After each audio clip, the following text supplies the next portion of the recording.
Assalamualaikum warahmatullahi wabarakatuh. Bagaimana kabarnya anak-anak? Semoga kalian dalam keadaan sehat walafiat, tetap semangat belajar, dan tetap selalu menjaga kesehatan kalian. Berjumpa lagi dengan Ibu Isna Nudiana dari SMP Negeri 5 Kota Tangerang. Masih membahas materi yang berada di bab 1 tentang jelajah Nusantara. Capaian pembelajaran, elemen menulis. Peserta didik mulai mampu menulis gagasan, pikiran, pandangan, arahan, atau pesan tertulis untuk berbagai tujuan melalui teks deskripsi, narasi, prosedur, eksposisi, rekon, persuasi, dan teks transaksional menggunakan media multimodal. Peserta didik mulai mampu menulis hal pengamatannya menggunakan dengan mengutip sumber rujukan secara etis. Peserta didik juga mulai mampu menggunakan kosakata baru terkait topik tertentu yang memiliki makna denotatif, konotatif, dan kiasan dalam karangan dan esai dengan struktur yang baik sesuai dengan tipe teks. Peserta didik juga mampu mengekspresikan gagasan, imajinasi, dan amanat tertentu dalam bentuk prosa dan puisi sederhana dengan menggunakan diksi dan elemen intrinsik yang menarik dan kreatif dalam bentuk dialog, konflik, penokohan untuk memikat pembaca.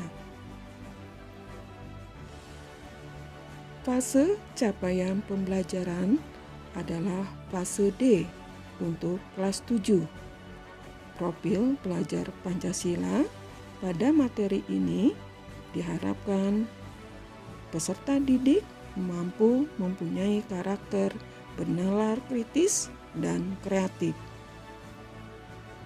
Tujuan pembelajarannya adalah peserta didik menyajikan teks deskripsi dengan baik melalui latihan menyunting, penggunaan huruf kapital, tanda titik, tanda koma, serta kata depan dalam kalimat dengan tepat. E. Menyunting teks deskripsi. Kegiatan 9. Mengenali tanda baca dalam teks deskripsi. Menyunting.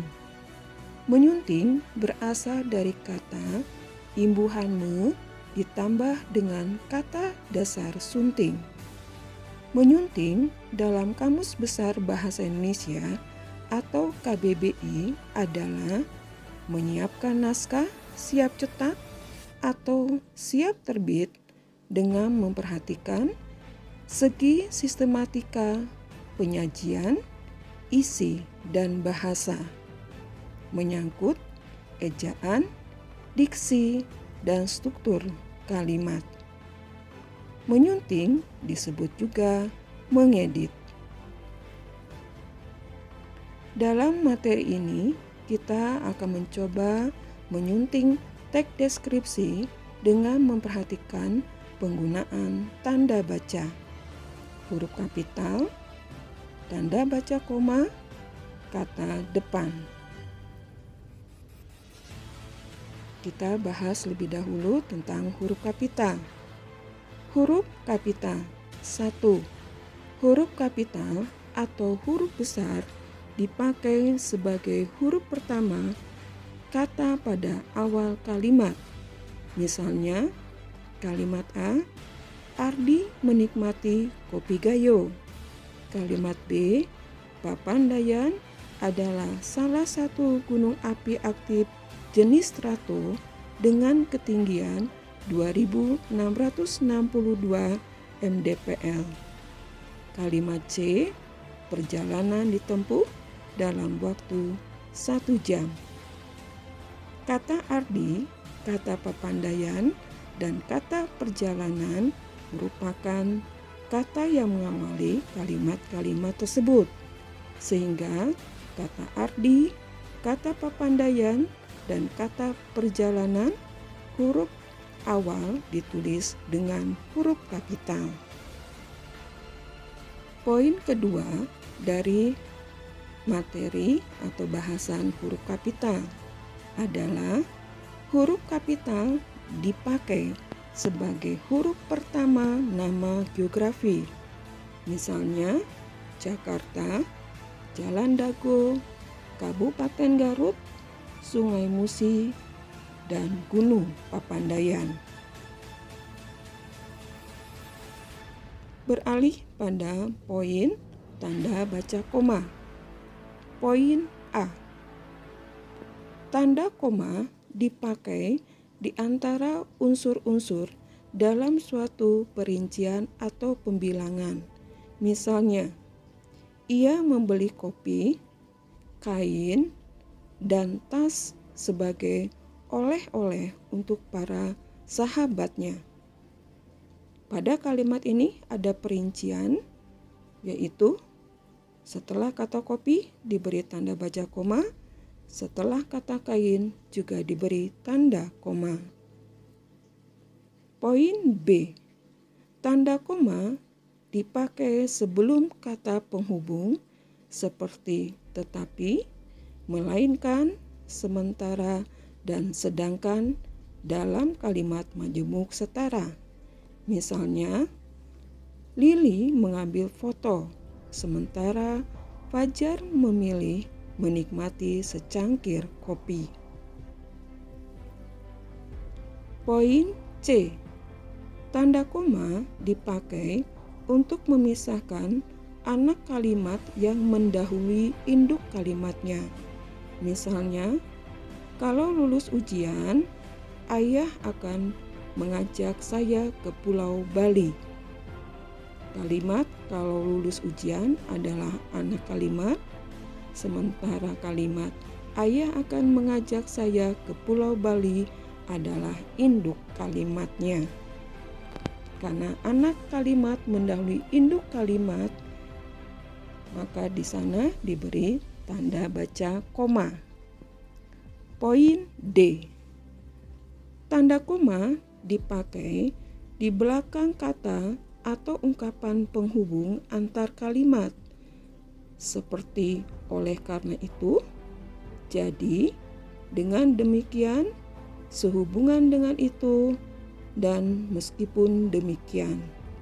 Misalnya, Gunung Papandayan telah meletus beberapa kali. Meskipun demikian, kawah hasil letusan dan hutan mati menjadi daya tarik wisata ini. Poin E.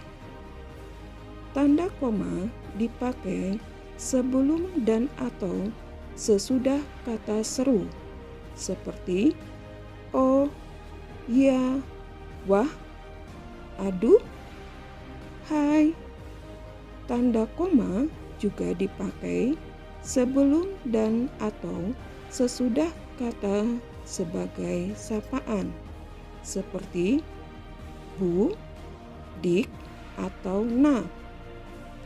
Misalnya, wah, indah sekali pemandangan di Pantan Terong. Kamu setuju kan, Nak? Kata depan.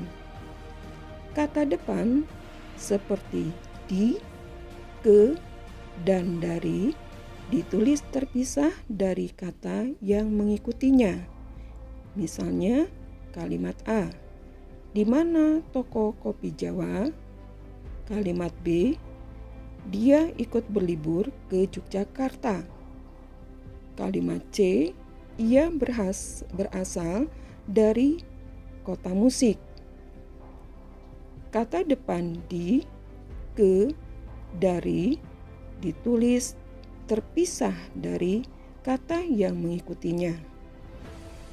Dari materi ini, mudah-mudahan kalian disiplin untuk menulisnya. Manakah kata yang harus terpisah ditulis dengan kata yang mengikutinya, dan mana kata yang harus dirangkaikan dengan kata yang mengikutinya. Karena pada bahasan kata depan ada hal yang sama posisinya, yaitu tentang awalan di, awalan ke yang harus kalian perhatikan. Ya, jika dia posisinya sebagai awalan di dan ke, maka ditulisnya harus dirangkaikan. Bagaimana? Mudah-mudahan penjelasan atau uraian tadi bisa dipahami oleh kalian. Sebagai tugas, kalian buka dan bacalah buku paket Bahasa Indonesia karya Rahma Subarna dan kawan-kawan, halaman 29 sampai dengan 31. Kalian kerjakanlah kegiatan 9 halaman 30 sampai halaman 31. Alhamdulillah, terima kasih sudah menyaksikan media pembelajaran ini. Sampai jumpa. Assalamualaikum warahmatullahi wabarakatuh.